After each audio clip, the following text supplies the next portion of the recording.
All right, let's dive into a real hidden gem from Italy today.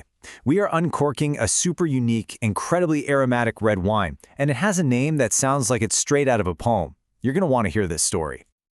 I know, it sounds a little weird, right? But stick with me, because this one question is the key to everything about the wine we're talking about today.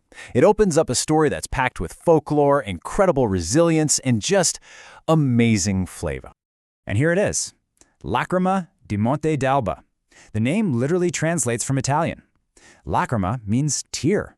So, hailing from the Marche region of Italy, this is known as the teardrop grape. But why? What's the story there? Okay, let's get right into that name, because it's not just some clever marketing, not at all. It's completely tied to the grape's physical nature and some really beautiful old legends. So, the most direct explanation is, well, it's pretty literal. This grape has incredibly thin skin. When it gets perfectly ripe and plump on the vine, it can actually split, just a little, letting out these tiny droplets of juice. It looks exactly like the grape is weeping. But of course, the stories don't just stop at the science. There are other legends too. Some people say the grape clusters themselves are shaped like a teardrop. My personal favorite, though, is the romantic tale of a heartbroken shepherd. The story goes that his tears fell on the soil, and from that spot, the very first Lacrima vines grew. And this grape has been around forever. We're talking ancient. There are records of it being served to Emperor Frederick Barbarossa way back in the 12th century. But here's the crazy part. It almost completely disappeared. Just think about that for a second. This amazing, unique wine was nearly lost to history. It was only saved because a few really passionate winemakers refused to let it die. They fought to get it official DOC status back in 1985, which is basically a protected guarantee of its quality and origin. It's a total comeback story. So, you can't understand this grape just through its history. You have to understand where it grows. Its character is completely, 100% tied to its home. So let's take a little trip to the Marche region. The vineyards here are in this perfect sweet spot, caught in a kind of dance between the sea and the mountains. You get these cool breezes coming off the Adriatic Sea, which are crucial for developing all those incredible aromas. And then you have the Apennine Mountains standing guard, protecting the vines from harsh weather. It's the best of both worlds. And then you look down at the ground and the story gets even cooler. The soils are this mix of clay and limestone, which is fantastic for structure and minerality in wine. And get this, because this whole area used to be under the sea millions of years ago, the soil is full of ancient marine fossils. That's what gives the wine this really distinct, almost salty minerality on the finish. Okay, so we've got the legend, we've got the history, we've got the land.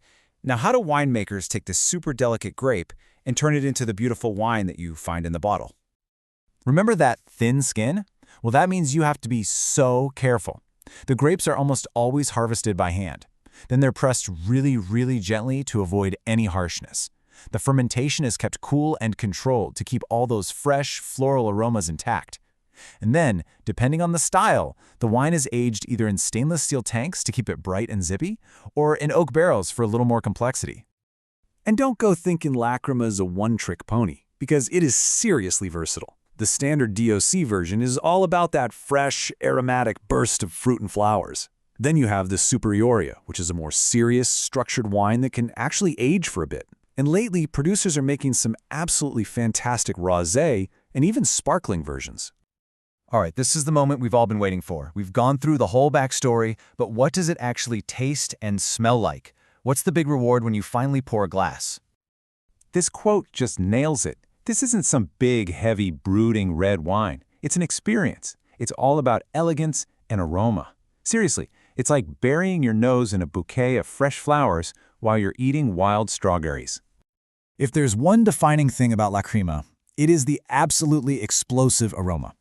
The second you get your nose near the glass, you're hit with this perfume of flowers. Roses and violets are front and center. Then comes all this vibrant red fruit, cherry, strawberry, and sometimes this little intriguing hint of spice, like white pepper. It's a smell you will not forget. And then when you taste it, it totally delivers on that aromatic promise. The wine is bright and lively thanks to some great acidity. The tannins are super soft and smooth, so there's no harshness at all. And it all wraps up with this clean, crisp finish that has that signature minerality from the fossil-filled soil we talked about. So when you have a wine this unique and this food-friendly, you've just got to talk about what to eat with it. Let's bring Lacrima to the dinner table. You really have two awesome paths you can take here. You can go super traditional and pair it with the classic dishes from its home, the Marche region, or you can get adventurous because its flavor profile makes it a fantastic partner for all kinds of global cuisines. If you want to go local, these are the absolute classics. The wine's acidity is perfect for cutting through the richness of Vingus grassi, which is this incredible, decadent regional lasagna. And it's actually light-bodied enough to go beautifully with a traditional fish stew or brodetto. It's also amazing with stuffed olives or roasted rabbit. So, from the brink of extinction, Lacrima di Monte d'Alba is definitely making a comeback. It's a star on the rise. But what does the road ahead look like for this rediscovered Italian treasure? Now, it's not all smooth sailing. There are real hurdles. Climate change is a threat to every vineyard, and because it's still not super well known, it has to compete with thousands of other wines. But the potential is just massive. People are actively seeking out unique, native grapes like this, and there are huge opportunities with wine tourism and sustainable farming. When you boil it all down, the future of Lacrima really depends on three things: an unwavering commitment to quality, farming sustainably, and most importantly, sharing its incredible, one-of-a-kind story. You know, the story of emperors and heartbroken shepherds and the journey it takes all the way to your glass. It's got everything going for it. The history, the incredible flavor, the unforgettable story. So now that you're in on the sommelier's secret, the question is, could this be Italy's next big thing? I guess the only way to really find out is to go track down a bottle and taste the story for yourself.